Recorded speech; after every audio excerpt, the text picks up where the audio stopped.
It's been a great class so far. We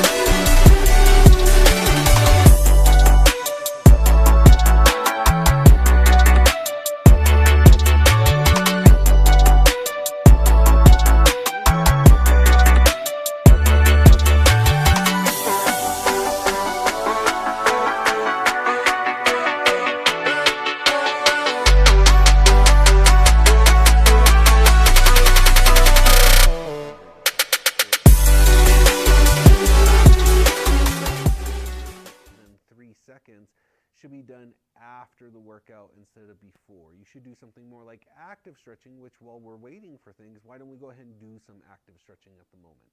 Okay. So let's go ahead and start with a good morning. So this is, again, just pretend like your body gets cut right in half.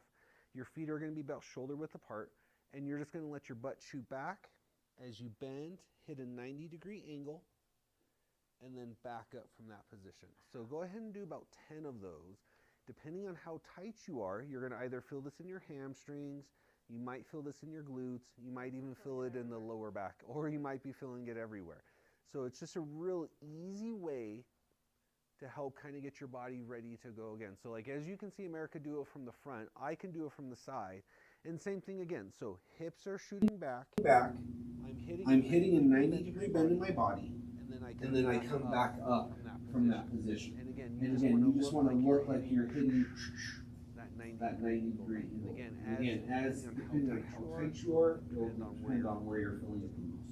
The next one that you're going to do, you're going to do that same windmill motion that we did before. So put your feet out more than shoulder width apart. Take your left hand up over your head, and you want to let your right hand slide down the inside part of your thigh. Keeping your right knee bent, keep your left leg straight. Your focus is then going to be on the hand that's above your head from that position. And you just want to try and create a straight line between both arms. So again, as I bend, bend, and then I come right back up again. Doesn't have to be held for a long period of time, anywhere again from about 1 to 3 seconds. So once you've done it a couple times on one side, go ahead and try the other side for me. Very nice. Try the other side. So we'll track on the inside. Very good. And honestly, what you're looking for when you're doing this is to see how tight your lower back is. So sometimes we're just really stiff, and it's incredibly hard for us to move. So something that I really like to focus on with my clients is mobility. So trainers are there for more than just getting you in shape and making you look good. Our primary focus actually is trying to get your body to move better. Okay? So like where you have a therapist who's maybe helping you with something, like maybe it's just like binge eating, or maybe it's something else, like you have trauma going on in your life. Personal trainers are there more so to help make sure that your body moves in the correct way. So from here, if you watch me from the side again, so I'm trying to be able to do this, create that straight line without leaning so far forward and feeling that I have to bend both knees to actually achieve what I want to do.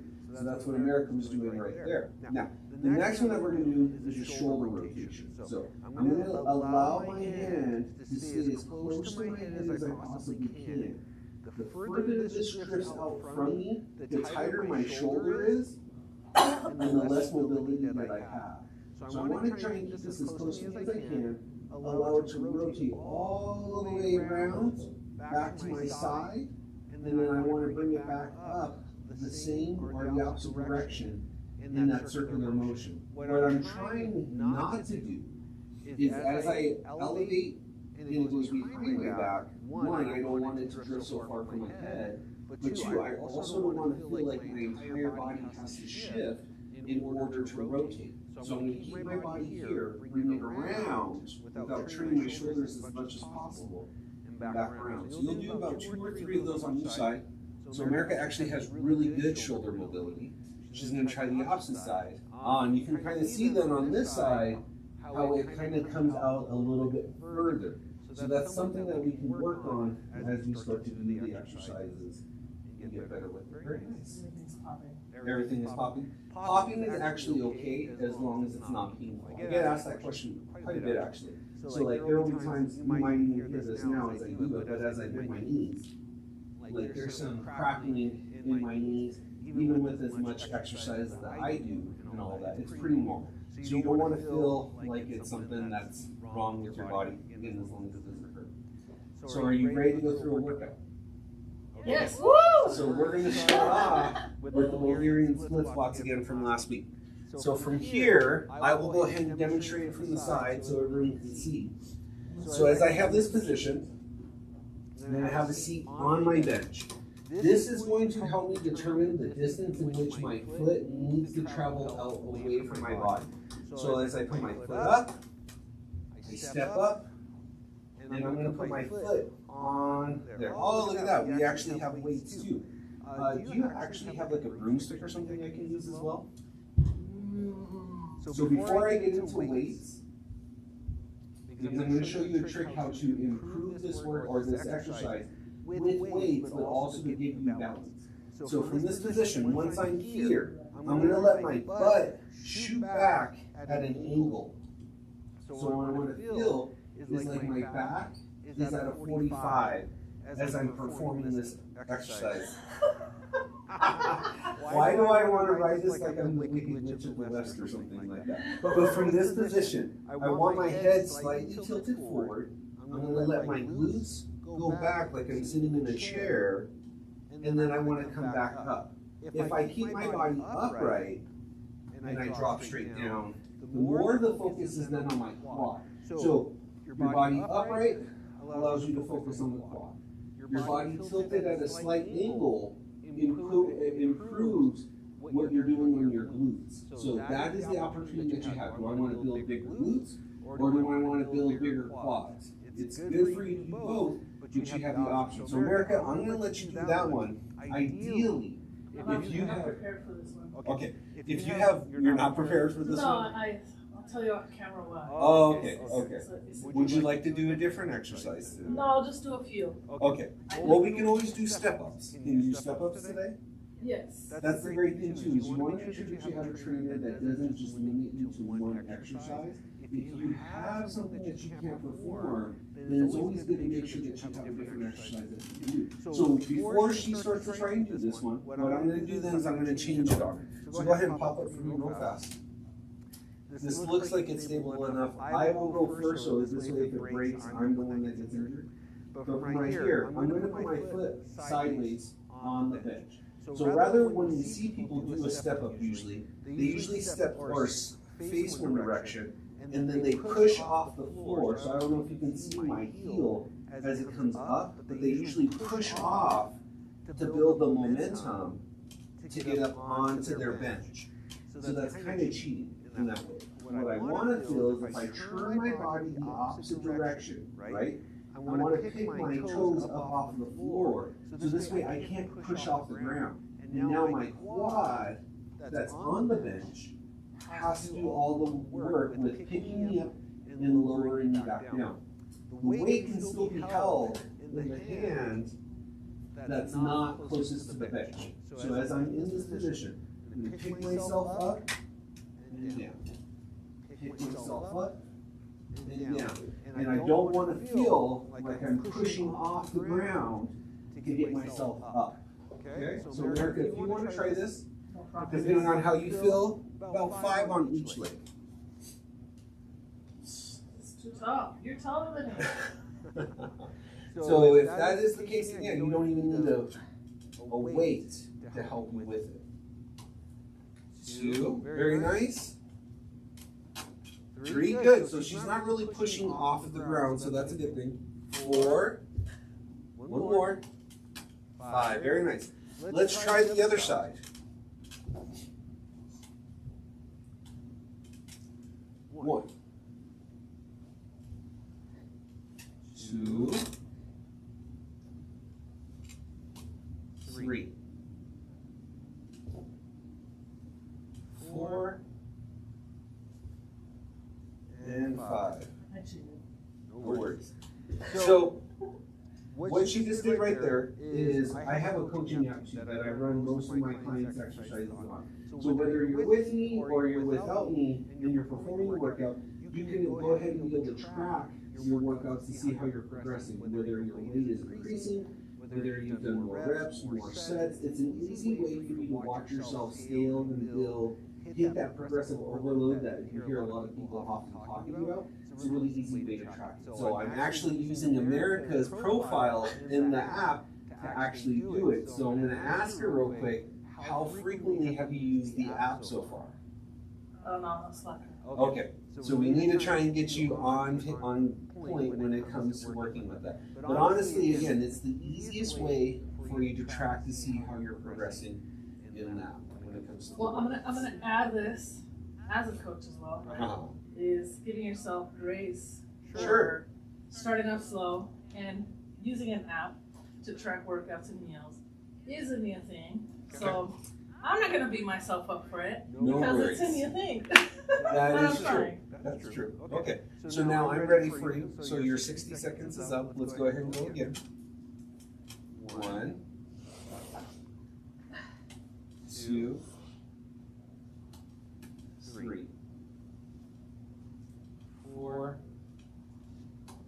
and 5. Other side.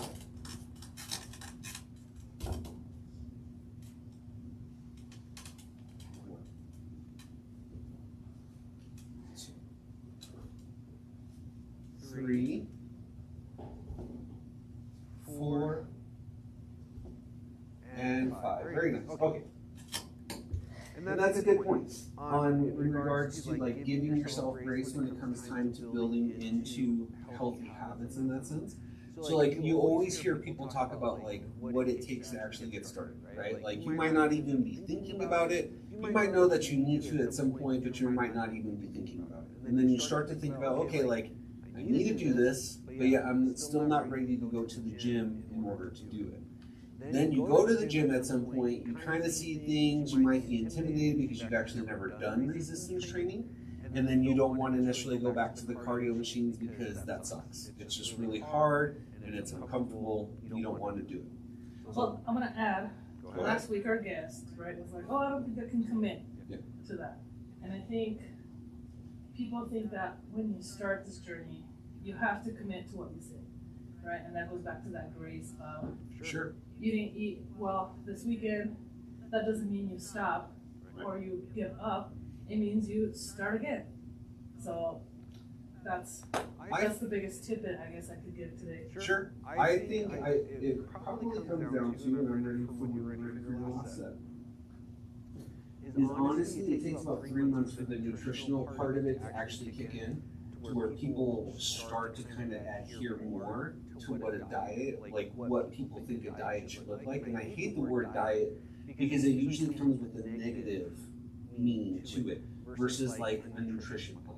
Like if we say like, I know I need to work on nutrition, it doesn't necessarily mean that I'm going to starve myself when I do it. So like if you want to learn how to eat healthier meals without it feeling like you're on a diet, then you should reach out to me. Because oftentimes that's what I help my clients work on, is being able to feel like they can actually eat more food and still lose weight without necessarily starving. Because when you get away from processed foods and you focus more on whole food, that's where the magic happens. That's where you're just like, wow, I didn't realize I can actually eat this much food when I'm doing that. Because the important thing too is, if you want to work out harder, you actually have to feed yourself before you go to the gym. It doesn't have to be right when you go or right before you go to the gym. Everyone's body works differently, so you should feed yourself appropriately, whether it's an hour or two before the gym, and that way you'll be able to. Okay. This guy said, yes, if I'm smoking it, and I'm not sure if he's talking about you or me. Well, I took my shirt off last week already, so I don't think I have a gut. You never know. I do, that's what I'm saying. I don't know if he's talking about you or me. Okay. Well, we'll see. I guess he can throw in an extra who he's referring to. The next one is your Cossack squat. So what I'm going to do is without my hands, I'm actually going to step towards you. That one, so you know what I'm doing. As I perform this, I'm going to step out to the side, and I want to drop down as low as I can and come back up.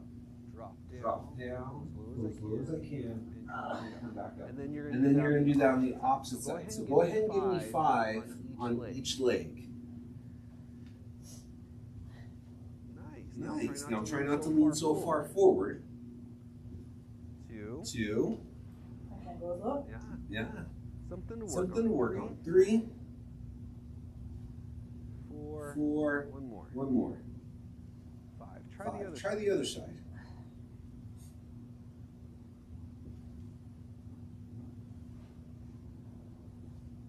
2. 3. 4. And 5. Very nice. Go ahead and rest for a second.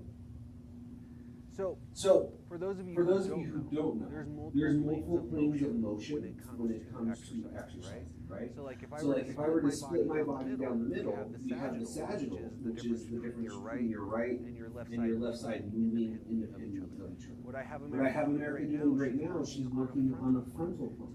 So this is where you can see her move side to side or up and down from the front view of this way, or if you're watching it on back camera, where you're seeing the move from the back. What people don't work on oftentimes is the rotational, which is your transverse. That's actually your internal weight belt that actually keeps your body from injuring itself. So like say you're walking outside, you slip on some ice, that is what your transverse abdominis helps you work on. So as she's going again, very nice. Good job. Very nice. Actually, very excited to get back to working. Right on. Gotta burn this 20 pounds I gained. Okay. We could talk about that too. And we could talk about what would be the best. When are we doing measurements? We could do that today also. So the whole group can know.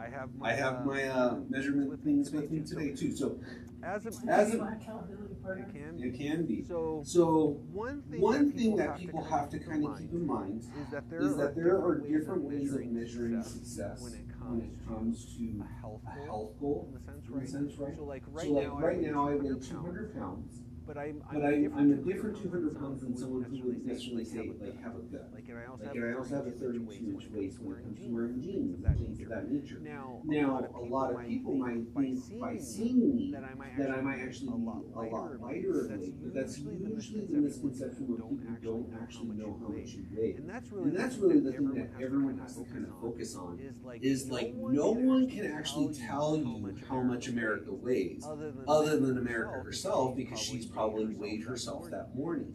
So it's not so much the number that is actually determining if you're successful or not, but it's more or less like, what does your body composition actually look like? Do I carry more fat on my body, or do I carry more lean body tissue? Right? If I was a softer 200 pounds, you might actually see me with my shirt out a little bit further because it's soft, it's the body fat, right? But in this instance, what I'm carrying around more is lean body tissue. So my frame is able to maintain that, and it still gives me a nice aesthetic look. Now, could I obviously drop down in weight? Absolutely. It would give me a more definition in the muscle that I did have, but that's not necessarily the goal that I have, because then I have to eat a lot less food to do that. All right, our next one are called toe touchers. This one's going to challenge America's balance. What I'm going to do is I'm going to take my right hand, I'm going to allow my right foot to come up into the air, and I want to touch my toes with my hand. And then I'm going to alternate. I'm going to go from the other side. So I'm going to bring my foot up, I'm going to touch my toes, and then I'm going to come back down in that position. So if I look at America so you can see, I'm going to go ahead and pick up my right foot. My right hand is going to go down. It's going to touch my toes and come back up. This is going to hit that same back of the leg like you felt earlier when we were doing the good mornings. But it's also going to challenge your balance. So go ahead and do 5 on each side, and then you can rest from there. Very nice. Alternate? Yes. But let's say, like, I don't know America's weight off the top of my head, but let's just ballpark it. Let's say that if she was around, say, like 160 pounds or something, in any case, if we were to go ahead and change what that 160 pounds looked like, maybe it would be a firmer butt in that way. Maybe, excuse me, it would be a tighter midsection in that area, but maybe her arms get a little bit bigger and her legs get a little bit bigger, right? So it's the opportunity to kind of take that body weight and mold ourselves. Resistance training is actually one of the only things that you can do to actually mold what your body looks like. So like if you want to think of yourself as a sculpture, right? This is the way that you would do it. You can build, I want a bigger chest, I want bigger arms, I want a bigger butt, I want bigger legs. You can perform exercises to actually hit those specific areas to help them grow. Where if you did cardio, which is what most people do when they want to lose weight, you're actually taking the muscle and you're paring it down. You're telling the body, hey, listen, I don't need extra weight on me. The easiest thing for me to get rid of first than just fat alone is muscle. So I'm going to go ahead and make it a lot smaller. So then what you end up doing when you do too much cardio is you have a much smaller, flabbier, weaker version of yourself versus toning and building the muscle, right? Like what many women want to do is they're like, I want to tone my butt. I want to have decent sized looking arms. Like you do that through resistance training. So go ahead and start your next set. And again, this is what you do in order to actually help build and mold your body, is you do resistance training versus that. If you go to the gym and you feel, oh, like you're about to fall over, then that's what you have a trainer for. But no, in all reality is if you go to the gym and you feel like you don't know what to do with the weights, especially depending on if you're somewhere in your mid 30s all the way to your mid 50s, you know, you could be a millennial in that instance for a lot of people. You might not have grown up thinking as a woman that lifting weights was actually the best way for you to build your body. So like as you go to the gym now and you're just like, I don't feel comfortable with this, this is the easiest way for you to do that. Get a trainer, hire them for, you know, a month, 2 months, 3 months, whatever you can do, so that they can actually teach you what to do in the gym. And then if you have longer term goals and you need that accountability, find a good coach that can help you with that. So again, with the nutrition, thank you. And then also with your resistance plans when it comes to that, because you don't want to necessarily just go to the gym and feel like you crushed your body, right? Because if that's the case, then just do a group class session and work with a bunch of people. Come here. Exactly. And do a good workout for a lot less.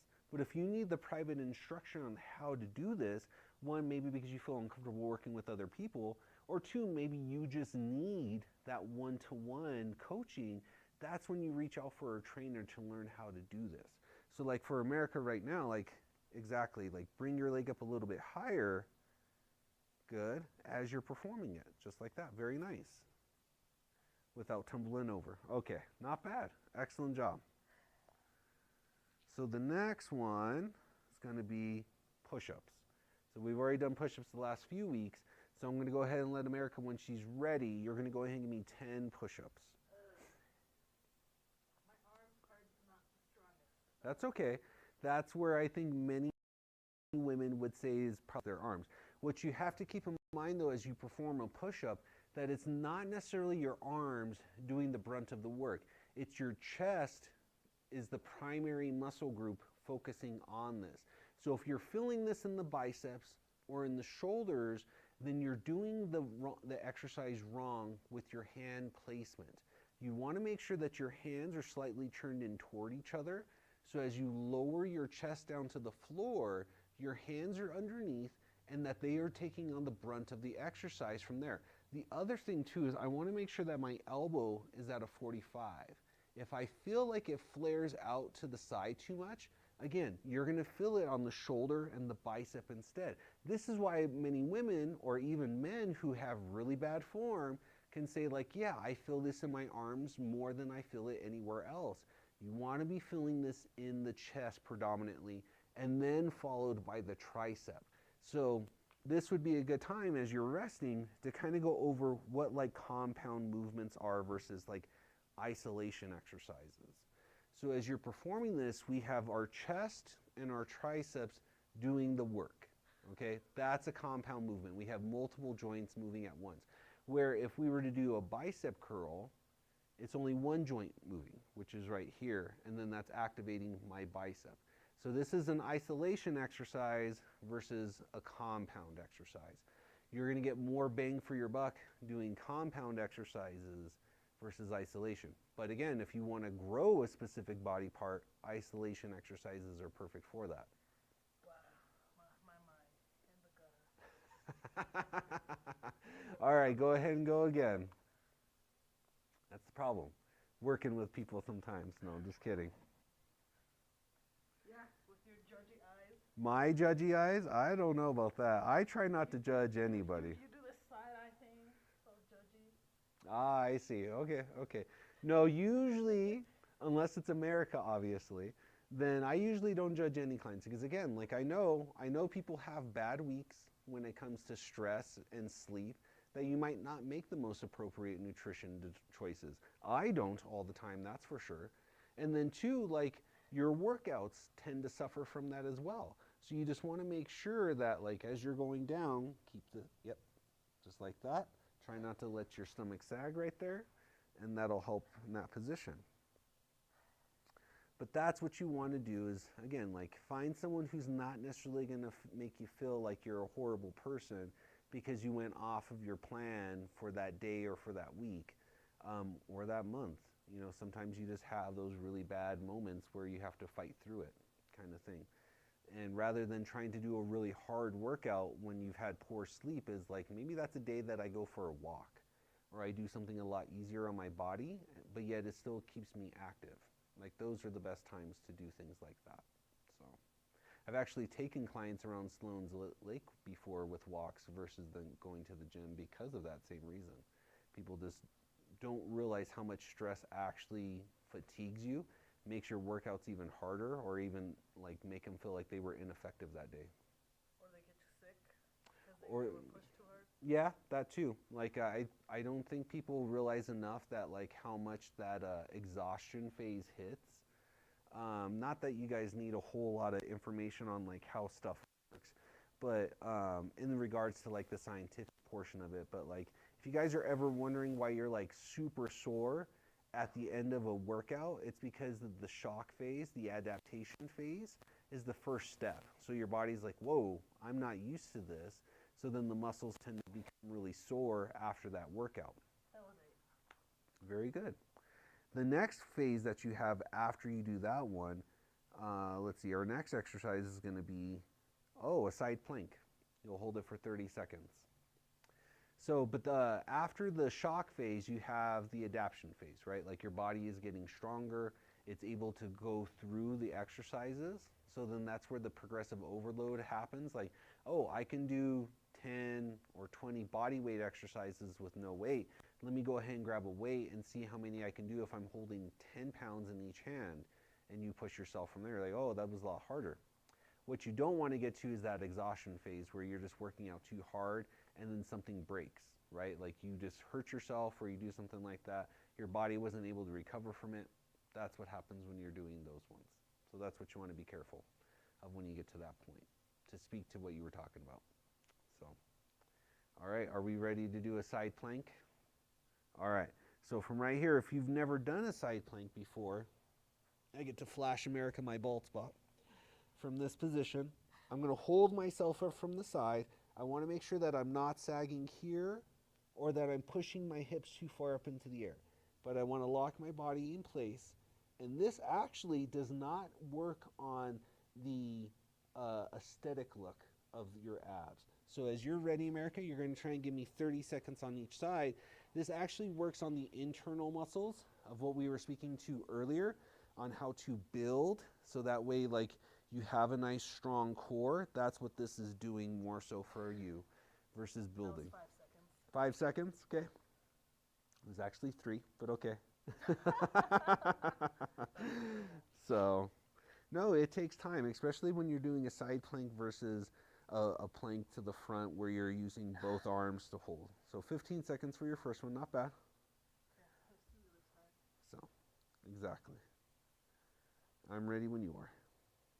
Nice. Oh, she's at 10 seconds so far. Very nice. She's hanging in there. And if you guys want to come and join, please reach out to America. That was 20 seconds. Okay. So if you actually want to come join us in here and do a workout with us, feel free, reach out to America. She can let you know all the information when it comes to it. But usually it's really nice to have a group session. Tonight or today is actually pretty nice because I get to torture her on her own. And we'll go ahead and do her measurements here after the workout. Which the best time, I'm ready when you are, for you to do your measurements or take your actual weight is not throughout the day or even later in the day. You want to make sure, one, that you're using the same scale. That was 10 seconds. But the other thing that you want to focus on too is that you are doing it first thing in the morning after using the restroom. That was another 5 roughly. So not bad. You want to try the other side? Yeah. And I am ready when you are. But that's your true weight, because as you eat and drink throughout the day, or you even work out, all kinds of stuff makes your body weight fluctuate. That was 10 seconds. So you just want to make sure that whatever you weigh first thing in the morning, that's what you weigh. If you're doing it on every day, you want to take the weight as an average, because again, one day that was 5 more seconds. So 15 and 15? Yeah, 15 and 15. And we're done with that one. So, so as you take your weight, though, you take the weight of all 7 days, because there will be days that you go up and there will be days that you go down, obviously depending on what you're eating. So whatever you are from Saturday to Saturday is your true weight. So if you lost a pound that week, that's awesome. If you lost 2 pounds, great. You know, you don't want to lose weight too fast because then you're burning muscle instead. So you want to kind of keep that in mind. But anyway, so let's go ahead and take America's body measurements from here, and I can record them in the app. So this is the best way. We only do it once a month because that's the easiest way for us to tell whether or not you've gone down or up. Because again, if you're trying to do it, especially as a woman, if you're trying to do it on the week of your cycle, you're going to be bloated potentially, not feeling well. So then your body doesn't feel like it's appropriate. So you should be doing this once a month, preferably not on the day or the week of your cycle. So this way you could do that. All right, so let me get my measuring tool out. And this is the number one way, besides taking photographs, how I measure a client's success, not necessarily with the scale. Obviously, we still use the scale, but what you're going to do as a woman is you're going to measure 1 thumb length above your belly button. Okay, so as you're there, hold that right there. We'll wrap it around. So what I need you to do now is, rather than just sucking in your gut as tight as you can, is put your arms out to your sides from right here and just tighten a little bit, okay? And so the way that we measure this, so right now she's reading at 32.42. Because she's under 0.5, we're going to round down. So we're going to say she's a 32 at the moment for her waist, okay? Now let's do her hips. So if she puts her feet together for me, you're going to hold this in front. I'm going to take this around the widest part of your glutes. We'll plug that in. Okay, so now it's at 43.64. We're going to round up. So we're going to say she's at 44, and what was your first one again? 32. Okay, so we'll plug that into the app. So with the waist of 32 for her starting point. And then 43? 44. Yeah. Okay, so we have our 2 starting points right now. And then if we wanted to take her body fat percentage, let's put this around the narrowest part of your neck. You want to clear your hair out of the way for me, please? Sorry. It's okay. I'm used to you hitting me. Just kidding. We don't want that on camera. Someone was already trying So to that get me was first. Can I guess? so that was 14. So what I'm going to do is I'm going to take all of America's measurements. I'm going to plug them into a navel body fat measurement. calculator, and I'll show her how I'm doing that. Legion Athletic. Where are you at?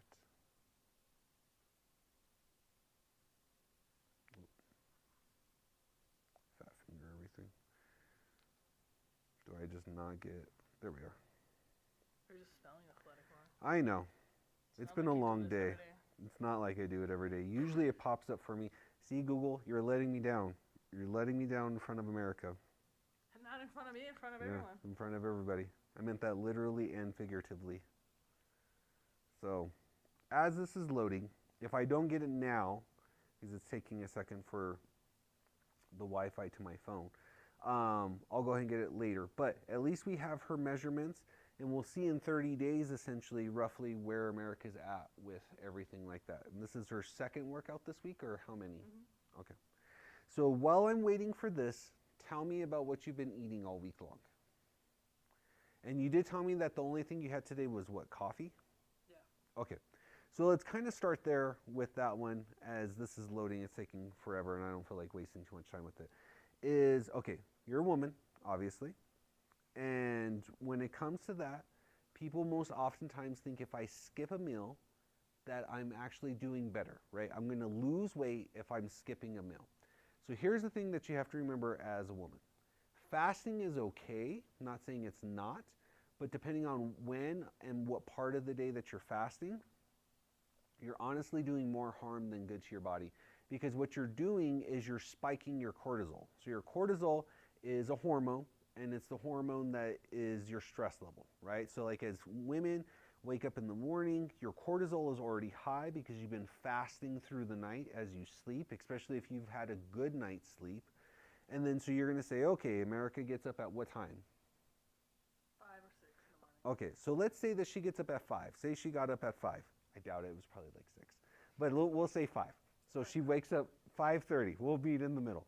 So America gets up at 5:30, and she has 2 kids, right? Okay, so you have to get the kids ready for school. You have to feed them. You know, maybe they're not doing what they need to, so you have to give it a little bit more extra effort. And then America still has to get herself ready. Okay, so you're getting 3 people ready. You may or probably didn't have enough time to actually eat something yourself. You had to make sure your kids ate, right? Okay, so you're feeding the kids. America gets on the road. You take your kids to school, or do they take the bus? Okay, so you have to drive the kids to school. What time do they have to be at school by? 7:20. So we have less than 2 hours to get everything ready and get them to school. So you haven't had anything to eat. You've been driving, so your cortisol now, because let's say one of the kids wasn't doing what they're supposed to, is slowly increasing too. Okay, so what time do you get to the office or to the radio station or wherever you're going on average in that day? Depends on the day, but let's say 8 or 9. Okay, so let's say 9 o'clock. Let's just go ahead and say we'll give it the whole time. So you woke up at 5:30. You got to where you needed to by 9 o'clock, and you may be going into a meeting, or you might be trying to get Luis to do something, whatever the case may be. When you take that first meal, obviously today is an example, you haven't even had it yet, and we're at 1:42 in the afternoon. So when are you planning to eat? I brought my lunch, so right after this. Okay, so that's actually going to basically be breakfast at that point. You're breaking your fast. So we're saying basically from 5:30 this morning all the way until now, America's cortisol levels have been spiking, and they're elevated, they're high. So once you introduce the insulin, what you get from your food, from carbohydrates specifically, is that helps lower your cortisol levels. But as a female with your cortisol so high, that causes the stress around the midsection to build up all of the body fat, right? So that's why women tend to hold it here or lower in their body, is because that's where you tend to naturally gravitate, or where it tends to naturally gravitate for you. Men, same thing. We hit our midsection, we get our love handles in the back. Those are the places where men mostly hold it. Women, though, tend to feel it around the hips and the midsection area when it comes to that portion of it. So something that you need to focus on when it comes to if you truly do want to lose the body fat is feed yourself earlier in the day, right? So there's an old saying that I remember hearing, and it's not necessarily true, but it holds a lot of value to it. It's like eat like a king in the morning, meaning you get most of your calories first thing in the day.